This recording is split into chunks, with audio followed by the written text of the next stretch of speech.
जी, अस्सलाम वालेकुम। मैं हूँ अवैस सलीम और मेरे साथ हैं जावेदुर रहमान और वक़ार गिलानी इस्लामाबाद से।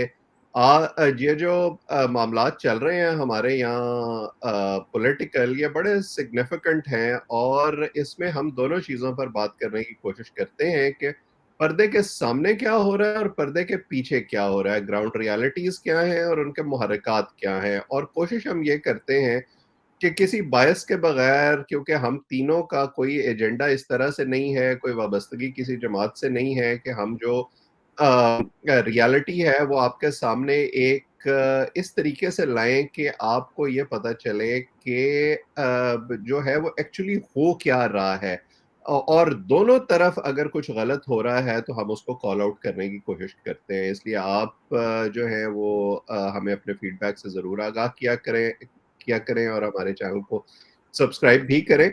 गुफ्तगू का सिलसिला आज शुरू करते हैं। ये जो दो डेवलपमेंट्स हुई हैं और मुझे तो लगता है कि दोनों एक दूसरे से जुड़ी हुई हैं। एक तो परवेज खटक ने बड़े दिनों की स्पेकुलेशन के बाद बिला आखिर अपनी नई पार्टी लॉन्च कर ही दी है और उन्होंने उसका नाम रखा है पीटीआई पार्लियामेंटेरियंस। दूसरी और लोग उसको जो है वो इक्वेट कर रहे हैं, जो परवेज मुशर्रफ के दौर में बनी थी, पाकिस्तान पीपल्स पार्टी पैट्रियट्स। और उसी दिन जो डीजीआईएसआई हैं जनरल नदीम अंजुम, उनको मुद्दत मुलाजमत में तौसी भी दे दी गई है। और अब इन दोनों में क्या रब्त है ये हम अपने दोस्तों से पूछने की कोशिश करेंगे। इसी दौरान में आज जो हमारे खास मेहमान हैं आसिफ भट्टी साहब, उन्होंने भी हमें ज्वाइन कर लिया है। भट्टी साहब, आपका बहुत शुक्रिया हमें वक्त देने के लिए। तो जी, अस्सलाम मैं वालेकुम जी। तो ये सोच रहा था भट्टी साहब कि एक ही दिन में दो बड़ी डेवलपमेंट्स हुई हैं। परवेज खटक की जमात भी लॉन्च हो गई है और डीजीआईएसआई को मुद्दत मुलाजमत में तौसी भी मिल गई है। अब इन दोनों में कनेक्शन क्या है, ये जरा आप हमें समझाने की कोशिश करें। यानी कि वो भी देखें, री-लॉन्च हो गए हैं। दो दो बड़ी वजूहात हो सकती हैं। एक तो जैसा कि प्लानिंग हमें नज़र आई है पिछले कुछ अरसे के दौरान, जिस तरह की सियासी इंटरवेंशन आप कह लें, अब इसको मदाखलत के सिवा तो कोई और लफ्ज़ नहीं दिया जा सकता। और जिस तरह से मुकम्मल तौर पे पॉलिटिक्स जो है वो they are in the strong control. अब ये लगता है कि जैसे इस मामले को मज़ीद मंतकी अंजाम तक पहुँचाने के हवाले से कोई अहम फ़ैसला हो चुका है, जो कि हम सुनते भी रहते हैं कि बस अब खैर नहीं है। और नाम भी चूँकि लेने पे पाबंदी है, तो जो कप्तान है उसके लिए तो ज़ाहिर है तमाम रास्ते मसदूद हो गए हैं। लेकिन चूँकि इलेक्शंस का मोड ऑन होने को है और इंटरनेशनल प्रेशर बहुत ज़्यादा है। आपको पता है आईएमएफ ने जो कर्ज की जो बुनियादी शर्त रखी है, जो पैसे मिलने पे, उसने इलेक्शन के हवाले से ये रखी है। और हमारी इतला यहाँ पे अमेरिका में ये है, अभी रिसेंटली मेरी बाय लास्ट थर्सडे किसी अहम आदमी से बात हो रही थी। उनका ये कहना है कि जो जो फाइनेंशियल अमूर का जो महकमा है यहाँ पर, उसने ये बिल्कुल वाज़ेह कर दिया था कि अगर पाकिस्तान के हालात ऐसे ही रहे तो शायद ये मुमकिन नहीं हो पाएगा कि कोई भी फाइनेंशियल इंस्टीट्यूशन उनको कोई हेल्प आउट कर सके या उनको कर्ज की अदायगी आईएमएफ समेत कोई कर सके। तो ये अब ये ऐसे लगता है कि इलेक्शंस की तरफ तो जाएंगे, लेकिन अब उस इलेक्शन को जीतना भी तो है ना। तो अब उस इलेक्शन की जीतने के लिए जो दर में वो क्या सुखने जो कुछ हो सकता है, वो तमाम इकदामात दरमियान उठाने के सुपने। लिए। जी हाँ। तो अब मकसद ये है कि फैसला तो अवाम ने करना है, लेकिन अवाम को कोई फैसला करने देगा तो अवाम फैसला करेगी ना।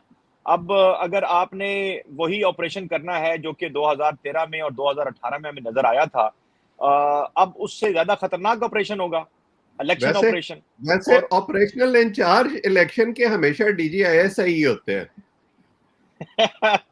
इसमें अब चूंकि हमारे दोस्त पाकिस्तान में बैठ के शायद इतनी खुली गुफ्तगू आपकी तरह जुमला ना कह सकें, लेकिन ये हकीकत कोई अब छुपी हुई नहीं बात कि जिस तरह से मनूवरिंग हुई। और मैं चूंकि पोलिंग स्टेशन पे मौजूद था पूरा दिन, और एक जगह पे नहीं, रावलपिंडी, इस्लामाबाद, गुजर खान, वहाँ पे जिस तरह से हमें फिर बाहर निकाला गया और जिस तरह से बावर्दी अफसरान ने हमें अल्हम्दुलिल्लाह धमकियां दी और ये कहा कि आपका कोई हक नहीं है, आप तशरीफ ले जाएं यहाँ से।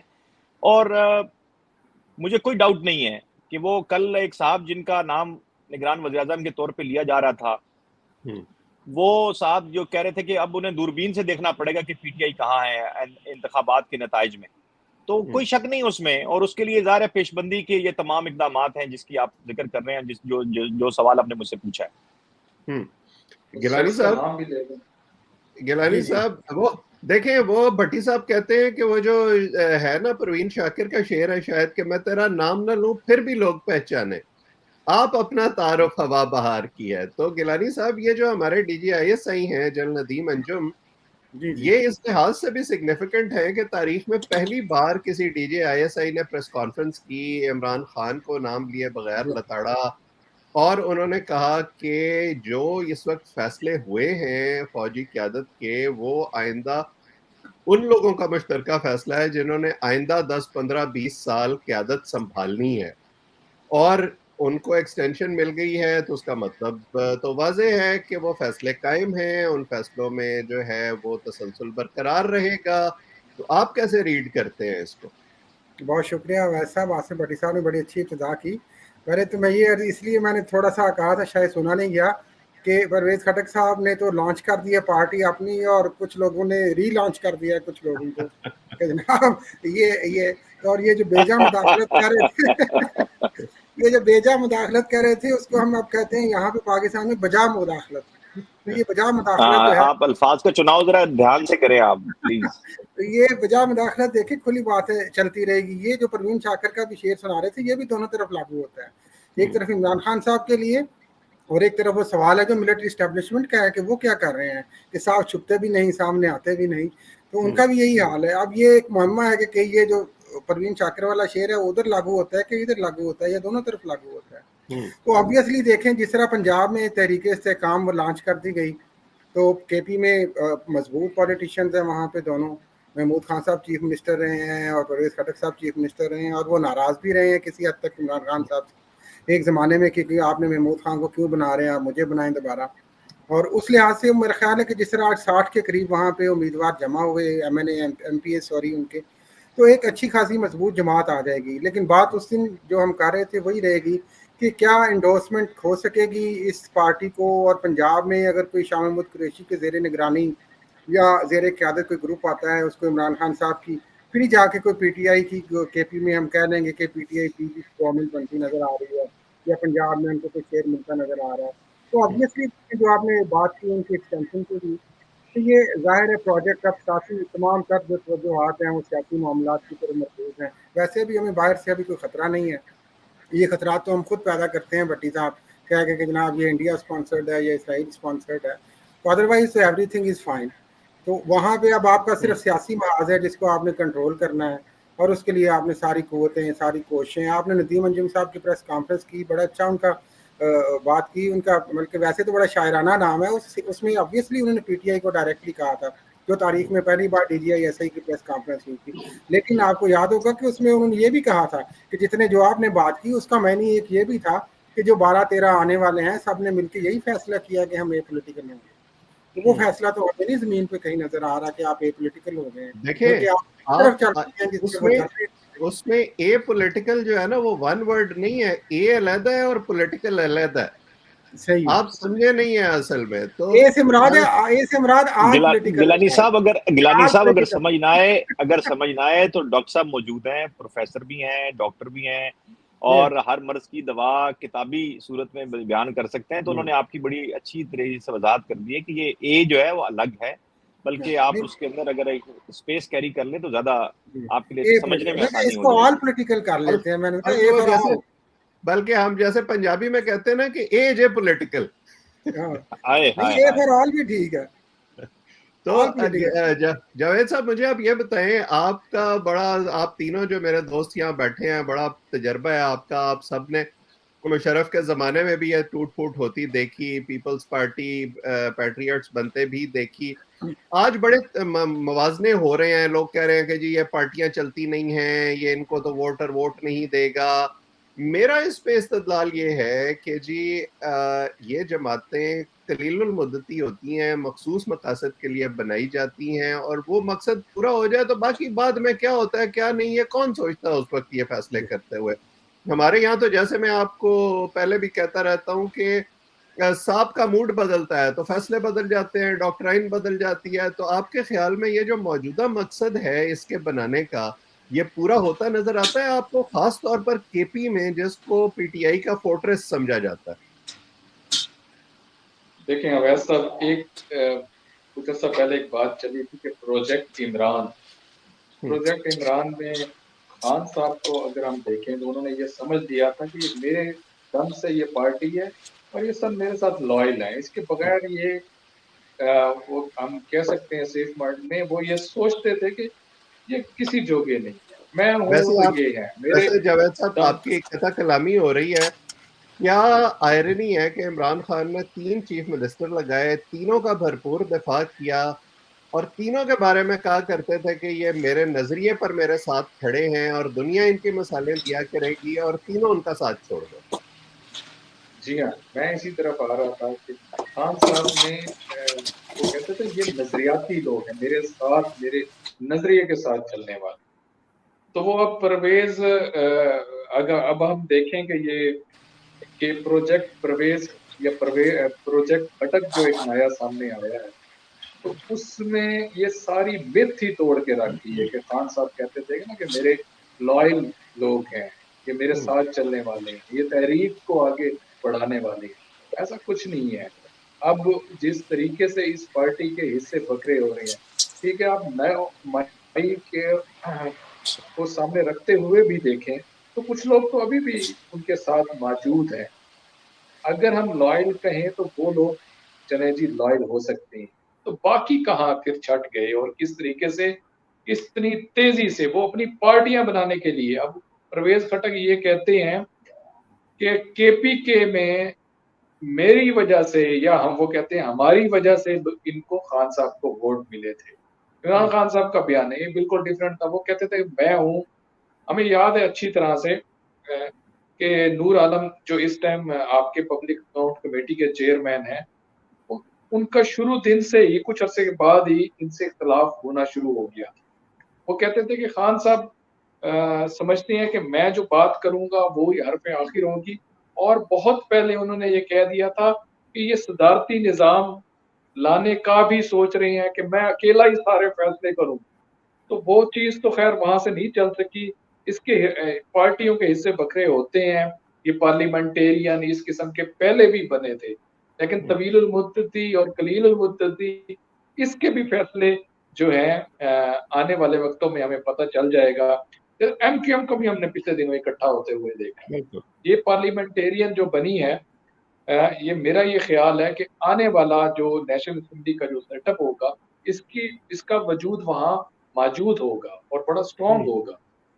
बिल्कुल सही। भट्टी साहब की तरफ मैं जाता हूँ। भट्टी साहब, ये इमरान खान साहब जो हैं वो बार बार ये कह रहे हैं, उनकी तान वहीं वो जैसे कैसेट फंस जाती है ना, उनकी कैसेट फंसी हुई है कि जी आप साफ और शफाफ इलेक्शन कराएं तो मुल्क के तमाम जो मसाइल हैं उनका हल हो जाएगा और बाकी किसी चीज से कोई फर्क नहीं पड़ता।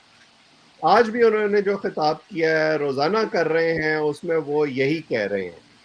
आपको लगता है कि उनकी ये डिमांड पूरी होगी, या इलेक्शन तो छोड़ हमें तो वो खुद इलेक्शन में नजर नहीं आ रहे, तो साफ और शफाफ इलेक्शन जो है वो किधर से मिलेगा उनको?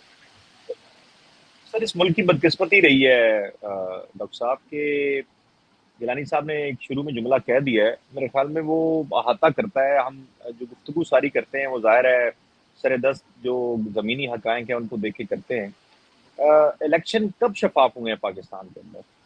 अगर आप इसकी हिस्ट्री उठा के देखें तो अव्वल तो अल्हम्दुलिल्लाह पाकिस्तान बना तो उसके बाद इलेक्शन कराए बगैर ही एक साहब जो कि नवाब थे वो वज़ीर-ए-आज़म बन गए।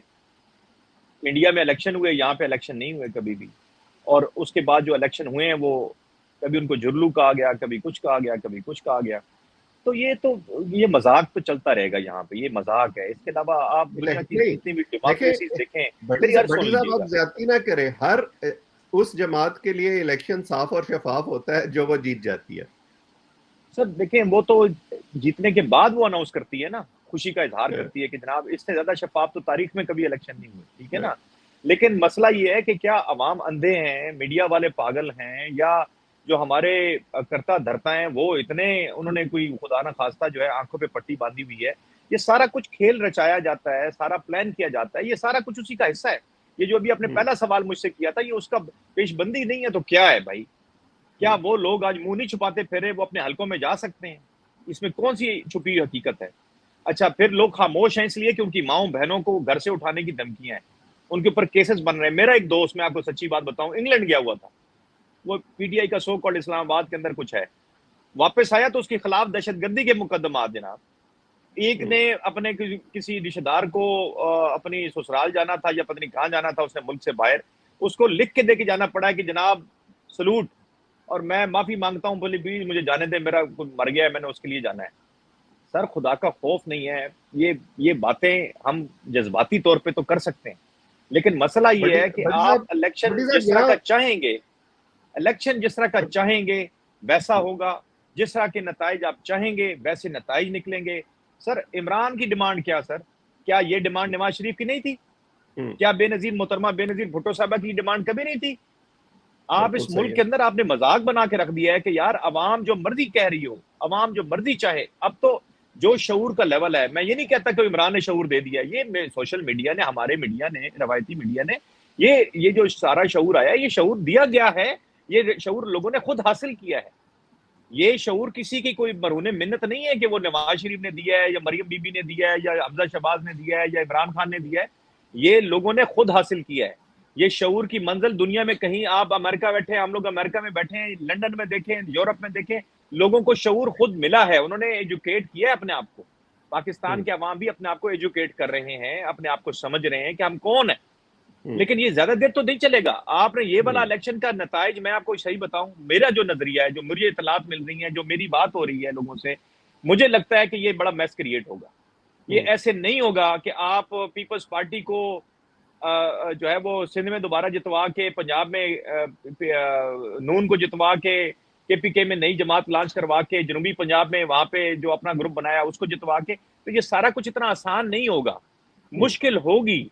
और ये शायद, अच्छा अगर थोड़ा बहुत हजम करने का आपने कोई मिसाला बीच में रखा कि थोड़ा तोड़ तोड़ के किया आपने काम को, कोई पीटीआई को 10 जमातें दे दी, फलाने को 15 दे दी, फार्मूला तो बन रहा है, अगर वो आपने किया तो फिर आपकी ये आखिरी बार होगी, मेरा ख्याल है। उसके बाद आपके पास ये ऑप्शंस खत्म हो जाएंगे। इमरान की डिमांड तो ना पूरी होनी थी, वो तो जब जिस वक्त उसको उतारा गया तो फैसला तो हो चुका था। आपने अभी जिक्र किया प्रेस कॉन्फ्रेंस की, जिन साहब ने उनको एक्सटेंशन मिलनी नहीं थी, जो साहब रिटायर हो गए थे उनको दोबारा नौकरी पे उन्हें बॉस बनाना नहीं था, सारा कुछ हो रहा है। तो लिहाजा ये चीजें तो कुछ छुपी हुई नहीं है, मख्फी नहीं है। लिहाजा डेमोक्रेसी का ढोल पीटते रहे, लोगों को बेवकूफ बनाते रहे। लोग जब तक बेवकूफ बन रहे थे, लेकिन अब ये कोई, मैं ऑप्टिमिस्टिक बात इसलिए नहीं कर रहा कि कोई किसी जमात के लिए, बल्कि ऑप्टिमिस्टिक इसलिए हूं कि लोगों को जो शऊर की मंजिल मिल चुकी है, या लोगों को जो समझ आ चुकी है कि हम जिस पॉलिटिकल सिस्टम का शिकार हो चुके हैं, हम इस ब्लेस्ड नहीं है इस पॉलिटिकल सिस्टम से, हम इसका शिकार हो चुके हैं, उसका जमहूरियत नतीजा कभी भी नहीं निकल सकता। डेमोक्रेसी उसका नतीजा नहीं है। डेमोक्रेसी के लिए आपको अपनी सारी चीजें ठीक करनी पड़ेंगी। बिल्कुल सही कह रहे हैं जावेद साहब। जो बेसिक आर्गुमेंट है भट्टी साहब का, उससे तो मैं बिल्कुल इत्तेफाक करता हूं कि हमारे यहाँ इलेक्शन के नाम पे और जमहूरियत के नाम पे जो ढकोसलेबाजी होती है उसका कोई सानी नहीं है और उसको किसी तरह से भी जस्टिफाई नहीं किया जा सकता जो खेल खेले जाते हैं। मसला ये है कि जो इसका बेनिफिशियरी होता है वो खुश होता है, जो इससे विक्टिम बनता है वो नाराज होता है। मैं इसी आर्गुमेंट को फ्लिप करता हूं अब आपके लिए। फर्ज करें कि अब ये जो प्रोजेक्ट एंटी इमरान खान चल रहा है, अगर प्रोजेक्ट इमरान खान अपनी उसी आबोताब से चल रहा होता और उसके मुताबिक इमरान खान साहब वजीर आजम होते, जनरल फैज आर्मी चीफ आज बन चुके होते और इलेक्शन होने वाले होते, तो क्या यही सारा कुछ जो आज लोग हुकूमत में हैं उनके साथ ना हो रहा होता? जी बिल्कुल इसी तरीके से है जनाब, बिल्कुल इसी तरीके से है। ये सारा प्रोजेक्ट जिस तरह से ये सारी गेम है, उसके मुताबिक हमारा सिस्टम इतना कम्प्लेक्स किस्म का है, जिसके अंदर अगर किसी को इलेक्शन के मुतालिक, ये असेंबली में वही लोग आते हैं ना, वो एलीट क्लास आती, अगर किसी को एतराज भी होता है और वो कहता है कि हल्के खोल दिए जाएं, ये किया जाए, इतना मुश्किल सिस्टम होता है कि वहां तक पहुंचाने में, जैसे खान साहब ने बात की 4 हल्के खोलने, वो उस वक्त कितनी पावर में थे, जहांगीर तरीन उनके साथ थे, इस 4 हल्कों को खुलवाने में उन्होंने 1.5 साल लगा दिया। मतलब कि ऐसा चीजों को इस तरीके से जकड़ा हुआ है कि जो चाह रहे होते हैं वो भी नहीं हो पा रहा। जहां तक आपने बात की कि ये कॉन्टिन्यूटी है सर, कभी वो अपोजिशन में जो लोग बैठे होते हैं, जो इस जो अमल जिस तरह का जिसका जिक्र आपने किया, वो इस अमल से गुजरते हैं, वो कहते हैं कि हमारे साथ बड़ी ज्यादती है, और हम आप इलेक्शन के रिजल्ट आपके सामने हैं, वो कुछ फुटेज भी उनके सामने होती है, सारा कुछ दिखा रहे होते हैं, लेकिन बदकिस्मती ये है कि जब दूसरी तरफ वो प्रोजेक्ट उनके लिए हमवार किया जाता है, वो कहते हैं कि सब कुछ ठीक है। वो सीखते नहीं है इस अमल से, वो कभी ये मैच्योर नहीं होते। उन्हें ये याद होता है कि अब हम आ गए हैं, इस 5 साल में हमने एंजॉय करना है, चीज को ठीक नहीं करना। तो ये सिस्टम वैसे का वैसे ही रहना है। अल्लाह करे ऐसा ना रहे, कोई मेच्योरिटी आ जाए, कुछ सीख लें, कुछ आगे बढ़ जाएं। लेकिन अब तक जो रहा है, जितने भी इलेक्शन, मुझे नहीं याद पड़ता, मैं कितने अरसे 2 दहाइयों से असेंबली, जब भी कोई नई असेंबली आती है, पहला जो शोर मचता है उसके अंदर, भट्टी साहब और हम इकट्ठे काफी दफा हमने किया, पहली बात यही होती है, ये धांधली वाली धांधली से आए हैं, धांधली से जीते हैं, ये हुकूमत कुछ अरसे में टूट जाएगी क्योंकि इसके अंदर कोई जड़ें नहीं है, तो इस किस्म की बातें होती हैं। फिर सब लोग हंसी खुशी रहने लग जाते हैं। फिर अगर जब दूसरी दफा जब वो और अपोजिशन में और जाते हैं, और अगर नहीं टूटेगी तो इसको तोड़ने के लिए हम किसी भी हद तक जाएंगे और किसी के भी आलायकार बन जाएंगे। एग्जैक्टली और बड़े सुकून से बन जाते हैं। अब ये देखें, ये जो प्रोजेक्ट खटक है, वो देखें ना, कल तक वो बातें कर रहे थे कि मैं अभी सोच रहा हूँ कि मैं किसको ज्वाइन करूं, यकदम यकदम ये हुआ कि वो जनाब एक उन्हें पार्टी ख्वाब भी आया बन सर, गई। उन्हें ख्वाब आया, बशारत हुई है उन्हें सर। हाँ जी, कोई ऐसा दिन में ख्वाब ख्वाब आया, आया, दिन में। हाँ, कि वो जनाब वो पार्टी भी बन गई, 57-58 के वो भी बन गए कि जनाब मेरे साथ इतने लोग भी शामिल हैं, और वो ये दावे भी करने लग गए कि केपीके से कोई इमरान खान कोई सीट निकाल के दिखाए, अगर इसको इजाजत मिलती है या ये पीटीआई का वजूद बाकी रहता है। अब यहाँ तक के दावे हो तो हम क्या कह सकते, बिल्कुल। यही और वो थे। वो और उस ख्वाब में ये भी था शायद कि महमूद खान के साथ जो आपके इख्तिलाफ हैं वो आपने बिल्कुल खत्म कर देने हैं दोनों ने, खत्म और कर। साथ बैठ के जो है वो गुफ्तगू करनी है अच्छे भाइयों की तरह। गिलानी साहब, आखिर में जरा मैं आपकी तरफ आता हूँ। ये जो अब प्रोजेक्ट एंटी इमरान खान है उसी का हिस्सा है अब मिलिट्री अदालतें हैं, और 9 मई के हवाले से जो अब हम देख रहे हैं कि एक बड़ा जोर शोर पाया जाता है। हुकूमत ने तो अदालत में जाके भी ये कह दिया है कि जी नहीं नहीं, मिलिट्री अदालतें तो बिल्कुल ठीक हैं और उसमें तो हम मुकदमात चलाएंगे और ये बिल्कुल कानून के मुताबिक है। तो वो जो इमरान खान का इस वक्त वो प्रोवर्बियल एक सियासी कफन है, उसमें ये कोई आखिरी कील साबित होंगे आपके ख्याल में? नहीं, मेरा ख्याल है कि देखिए, मिलिट्री कोर्ट के हवाले से आपको याद होगा केस इन्होंने पेंडिंग किया था, अब कल से उसकी समाअत का आगाज दोबारा हो रहा है। उससे पहले अटॉर्नी जनरल ने एक कंसाइज स्टेटमेंट का कहा था कि हम जमा करवाएंगे, वो आज उन्होंने शायद जमा करवा दी है, उसकी खबरें ये लीक हुई हैं। वो समरी कल कोर्ट को बाकायदा प्रेजेंट हो जाएगी और जो बेंच है वो इसको सुनना शुरू करेगा, तो उस पर किसी फैसले पर नतीजा निकलेगा। हो सकता है कि कुछ सजाएं दे दी जाए मिलिट्री कोर्ट के हवाले से, सुप्रीम कोर्ट चाहे जो भी उस पर रूलिंग दे, लेकिन मेरा नहीं ख्याल कि इमरान खान साहब को उस तरफ वो लेके जाएंगे। लेकिन ऑब्वियसली ये कुछ और भी लोगों ने हमें बताया कि कुछ एग्जाम्पल्स तो ज़रूर क्रिएट करना चाहते हैं कि आइंदा के लिए कोई ऐसी चीज़ ना हो, तो हम कुछ 4, 5, 6, 10, 12 कुछ सजाएं ऐसी दे दें जो एग्जाम्पलरी साबित हों। तो इस हवाले से तो ये कनेक्टिविटी इसमें है। दूसरी बात जो हम कर रहे थे, अगर इजाज़त दें तो मैं उस पर भी थोड़ी सी बात कर लूँ। ये जो प्रोजेक्ट्स की हम बात कर रहे हैं, कि ये देखें पाकिस्तान के जो हमारे हम कहते हैं कि रियासत के चौथा स्तून तो हम खुद को कहते हैं ना जी, मीडिया है।